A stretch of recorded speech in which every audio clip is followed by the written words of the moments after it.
Hey guys, welcome to this video. I'm gonna get straight into it. I don't have much time. Welcome to the Stanley Parable Ultra Deluxe. This game was originally released in 2013, and then this is the expanded version. I haven't played the original, but I've heard it's literally just the same with some extra stuff. So, let's get into it. No subtitles. How do I can't. There's... Yo, where's my mouse just disappears. Okay. Have you played the Stanley?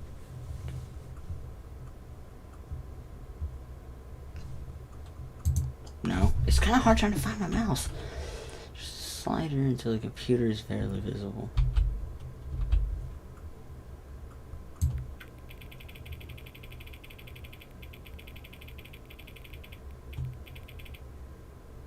Is that good? You guys probably can't see it, but I need to... You guys can see that. Yeah, I can see it looking up there. Confirm. What is the time period? It is 8:43.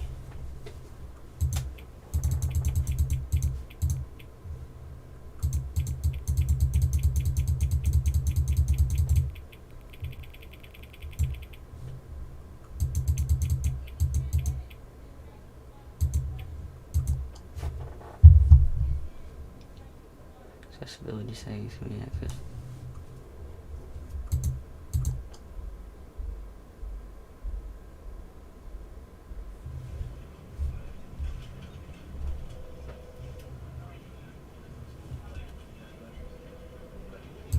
I guess begin the game. This I've seen a little bit of gameplay of it. This is the story of a man named Stanley. Okay. Stanley worked for a company in a big building where he was employee number 427. Okay. Employee number 427's job was simple. He sat at his desk in room 427 and he pushed buttons on a keyboard. Orders came to him through a monitor on his desk, telling him what buttons to push, how long to push them, and in what order. This is what employee 427 did every day, every month of every year. And although others might have considered it soul-winning, Stanley relished every moment that the orders came in, as though he had been made exactly for this job. Stanley was happy. I'm sorry if the audio is repeating over itself for the game, just because it's picking up on here, and then you're also hearing it from the game itself. I'm gonna be getting a headset He had been at his desk for nearly soon. an hour when he realized that not one single order had arrived on the monitor for him to follow. No one had showed up to give him instructions, call a meeting, or even say hi. Never in all his years at the company had this happened. This complete Back for how many isolation. years? Something was very clearly wrong. No. Shot, frozen solid, Stanley found himself unable to move for the longest time. But as he came to his wits and regained his senses, he got up from his desk and stepped out of his office. All of his co-workers were gone. What could it mean? Stanley decided to go to the meeting room. Perhaps he had simply missed a memo. Okay. No matter how hard Stanley looked, he couldn't find a trace of his co-workers.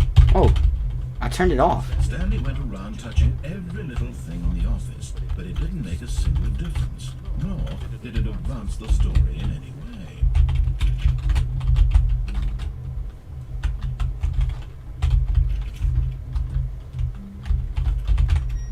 I'm turning them all off. Will that do something?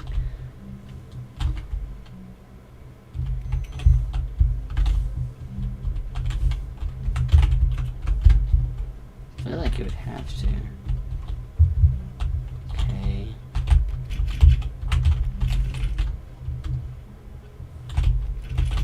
Okay. Okay.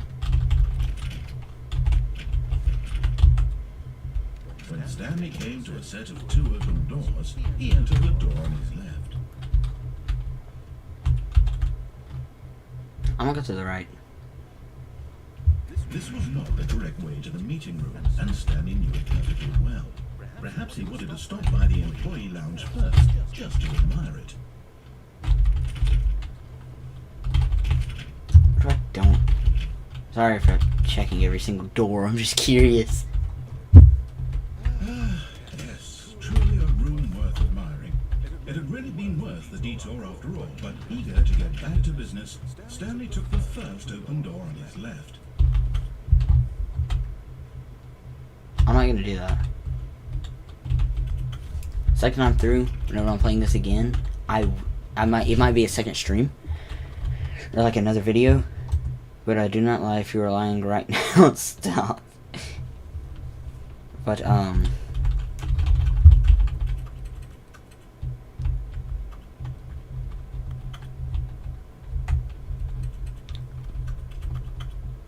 past my clicking, you could hear like faint clicks. Stanley was so bad at following directions, it's incredible he wasn't fired years ago. Wow. Do not jump from the cargo lift while it is in motion. Will cause death. Penalty for misuse of cargo lift. Death. It's $1,000. How? How do you not die from that? Penalty for jumping off. $5,000. You're not gonna pay that. You're gonna be dead. Look, Stanley, I think perhaps we've gotten off on the wrong foot here. I'm not your enemy, really, I'm not. I realize that investing your trust in someone else can be difficult, but the fact is that the story has been about nothing but you all this time. Okay. Someone you've been neglecting, Stanley. Someone you've forgotten about. Please, stop trying to make every decision by yourself. I'm not asking for me. I'm asking, this is it, Stanley. Your chance to redeem yourself. To put your work aside. To let her back into your life. Her? She's been waiting. Who? That's her, Stanley. What is going on?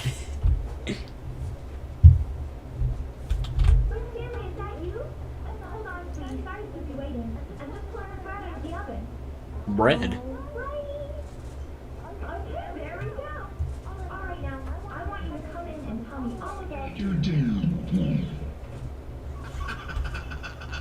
Gotcha.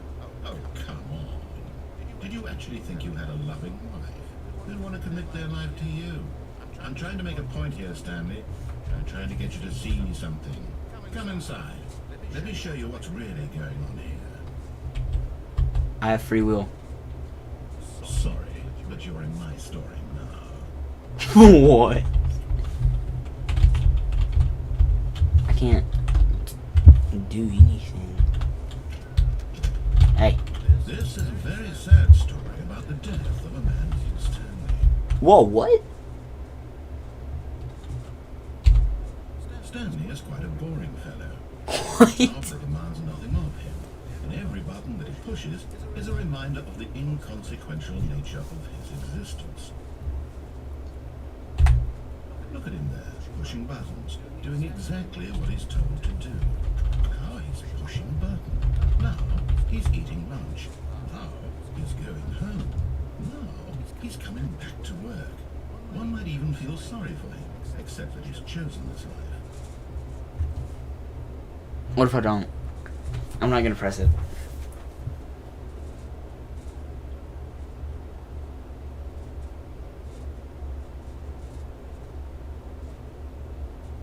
Okay, I'm gonna press it.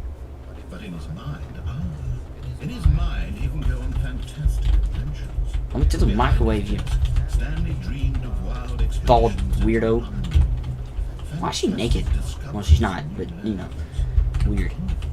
And each day that he returned to work was a reminder that none of it would ever happen to him. And so he began to fantasize about his own job. first, he imagined that one day while at work, he stepped up from his desk to realize that all of his co-workers, his boss, everyone in the building had suddenly vanished off the face of the earth.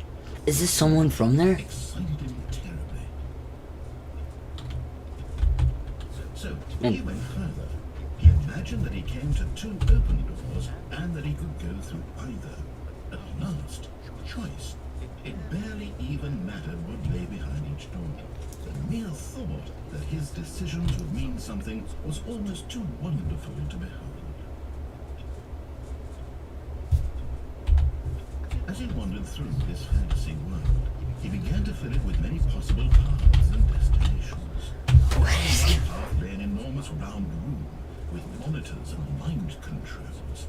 Down another was a yellow line that weaved in many directions. And down another was a game with a baby. And he called it the Stanley Parable. Your kids? Dude, my wife don't even exist in this game. P? Okay. It's such a wonderful fantasy. And so in his head, he relived it again, and then again, and again, over and over, wishing beyond hope that it would never end, that he might always feel this free. Look at the ground. Surely there's an answer down some new path, mustn't there be? Perhaps if he played just one. I thought the narrator was a nice guy. But there is no Bro! answer. How could there possibly be? In reality, all he's doing is pushing the same buttons he always has. Nothing's changed. The longer he spends here, the more invested he gets. The more he forgets which is the real one. I can't. Ian? You can't jump. That's one of the achievements I got.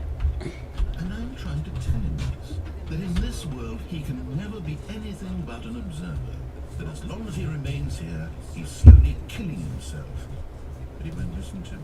He won't stop. Here, watch this. Stanley, the next time the screen asks you to push a button, do not do it.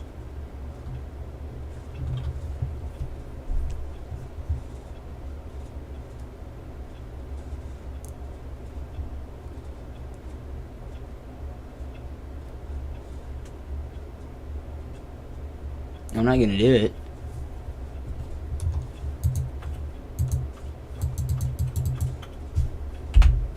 You see? Can he just not hear me? How can I tell him in a way that he'll understand that every second he remains here... Because nothing else was gonna happen. How can I get him to see what I see? How can I make him look at himself? Where's Ian? I suppose I can't. Not in the way I want him to. But I don't make the rules. I simply play to my intended purpose, the same as Stanley. You're not so different, I suppose. I'll try once more to convey all this to him. I'm compelled Okay. to. I must. Perhaps, well, maybe this time you'll see. Maybe this time. And I tried again. And Stanley pushed a button. And I tried again. And Stanley pushed a button. And I tried. What is going on? The end is never the end, and never is the end is never the loading. All of his co-workers were Okay. gone. What could it mean? Stanley decided to go to the meeting room. Perhaps he had simply missed a memo.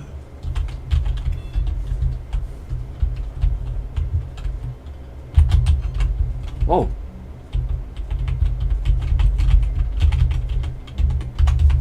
Can I?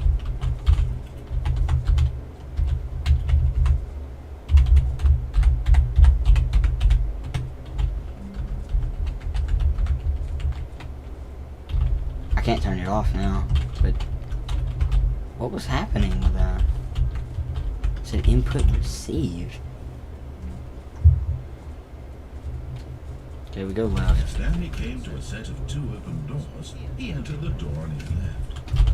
Okay. I mean, I'm doing as he says now. Yet there was not a single person here either. Feeling a wave of Do of disbelief, unbelievably amazing work all the time, Stanley every day, with decided no to go expectation of to the promotion or meeting. recognition. Don't get Hoping he fired. might find an answer there.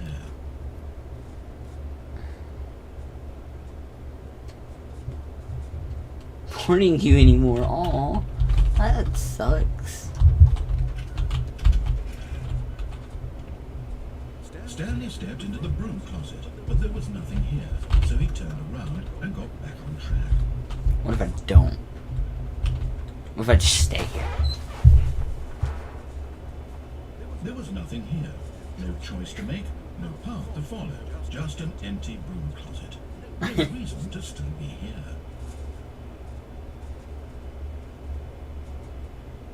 Okay. I don't need to waste too much time. Coming to a staircase, Stanley walks upstairs to his boss's office. I'm sorry. I can't stop.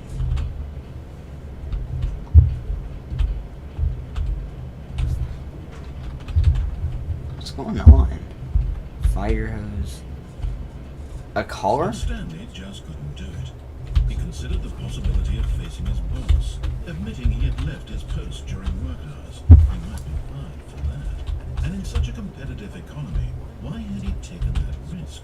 All because he believed everyone had vanished. His boss would think he was crazy. And then something occurred to Stanley. Maybe, he thought to himself, maybe I am crazy. All of my co-workers blinking mysteriously out of existence in a single moment for no reason at all. None of it made any logical sense. And as Stanley pondered this, he began to make other strange observations. For example, why couldn't he see his feet when he looked down? Why did doors close automatically behind him wherever he went? And for that matter, these rooms were starting to look pretty familiar. Were they simply repeating? No, Stanley said to himself, this is all too strange, this can't be real. And at last, he came to the conclusion that had been on the tip of his tongue. He just hadn't found the words for it. I'm dreaming! He yelled. This is all a dream. Oh, what a relief Stanley felt to have finally found an answer, an explanation. His co-workers weren't actually gone. He wasn't going to lose his job. He wasn't crazy after all. He thought to himself, I suppose I'll wake up soon. I'll have to go back to my boring real-life job pushing buttons. I may as well enjoy this while I'm still lucid. So, he imagined himself flying and began to gently float above the ground. Then he imagined himself soaring through space on a magical starfield, and it too appeared. It was so much fun, and Stanley marveled that he had still not woken up. How was he remaining so lucid?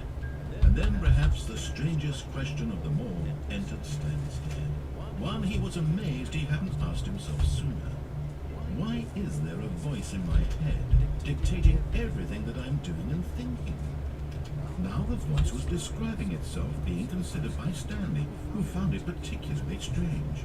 I'm dreaming about a voice describing me, thinking about how it's describing my thoughts, he thought. What is going on? I wondered if this voice spoke to all people in their dreams. The truth was that, of course, this was not a dream. How could it be? Was Stanley simply deceiving himself, believing that if he's asleep, he doesn't have to take responsibility for himself? Stanley is as awake right now as he's ever been in his life. Now, hearing the voice speak these words was quite a shock to Stanley. Can I go back? He knew for certain, beyond a doubt, that this was in fact a dream. It's Did locked. the voice not see him float and make the magical stars just a moment ago? How else would the voice explain all that?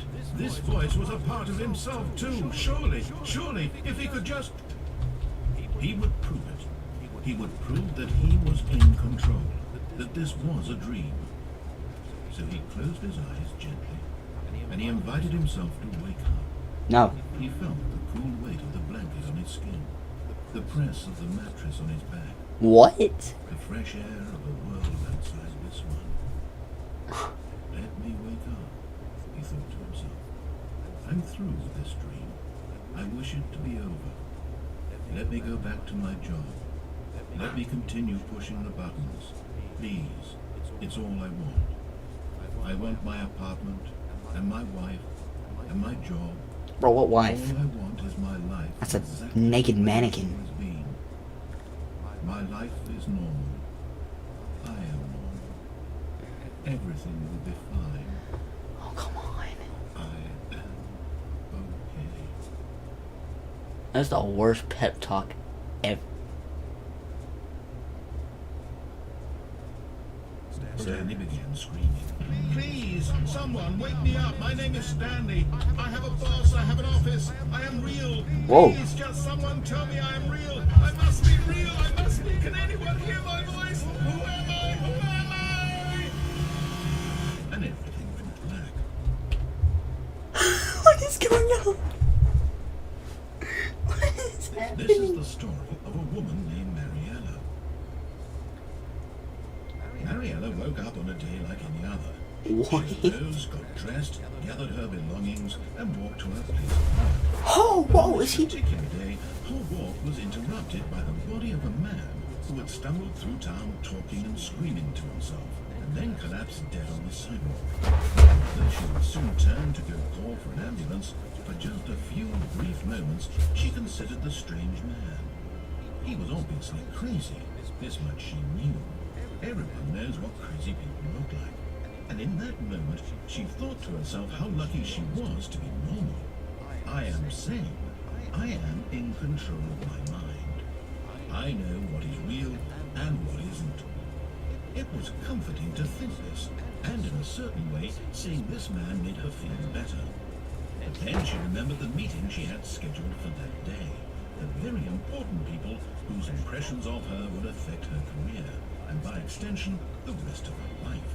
She had no time for this, so it was only a moment that she stood there, staring down at the body.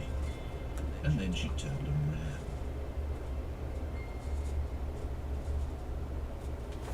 ran. What?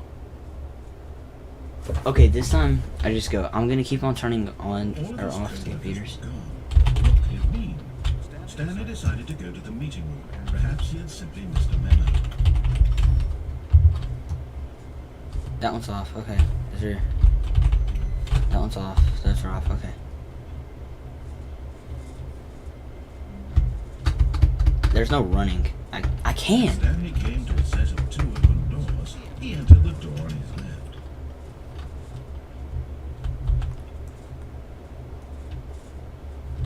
Yet there was not a single person here either. Feeling a wave of disbelief, Stanley decided to go up to his boss's office, hoping he might find an answer. Coming to a staircase, Stanley walked upstairs to his boss's office.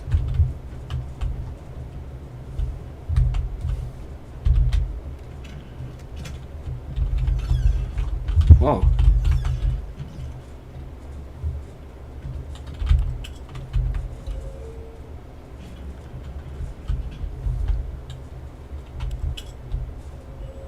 What's up?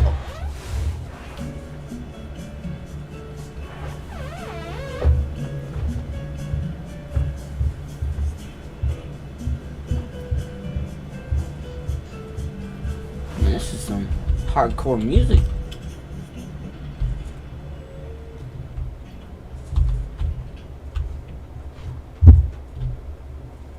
Oh, nothing. Okay. Just on the beige pages. Okay. Executive bathroom. Because the boss knows that what the boss says goes. If the boss has suffered losses, then that's what the boss chose. So he's in control of his own life, like entirely. Like he makes everything happen. He can make people die. He can make people live longer. He makes them do whatever. Stepping into his manager's office, Stanley was once again stunned to discover not an indication of any human life. Shocked, unraveled, Stanley wondered in disbelief who orchestrated this. What dark secret was being held from him? What he could not have known was that the keypad behind the boss's desk guarded the terrible truth that his boss had been keeping from him. And so the boss had assigned it an extra secret PIN number, 2845. But of course, Stanley couldn't, yet incredibly, by simply pushing random buttons on the keypad, Stanley happened to input the correct code, I sure find. Amazing. He stepped into the newly opened passageway.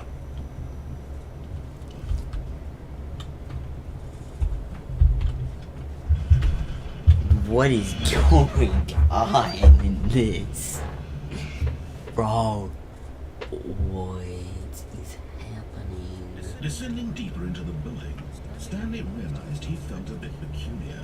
It was a stirring of emotion in his chest, as though he felt more free to think for himself, to question the nature of his job. I'm gonna go back up and down if that's an option several times. Just to see what happens. If the narrator will get angry, make me restart or something. Not go unanswered for long.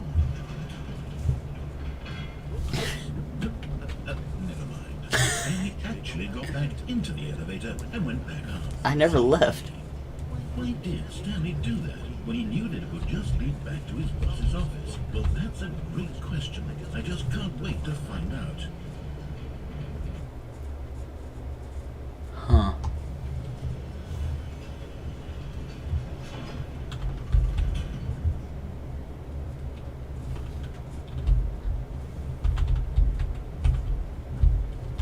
It's not letting me. Am I stuck? Here we are, Stanley. It's your boss's office. Exactly the way it was before you got onto the elevator. It's still just exactly what it is. What a decision you've made to come up here and look at the office again. This has fleshed out the plot of Hey, hold on, no, no. I could have never anticipated. Hold on.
Alright guys, I'm gonna take off with this tomorrow. Thank you all for watching. Even though no one joined tonight, it's pretty late. I'm not surprised that no one joined. I will see you all tomorrow. I will get right on as soon as I get on.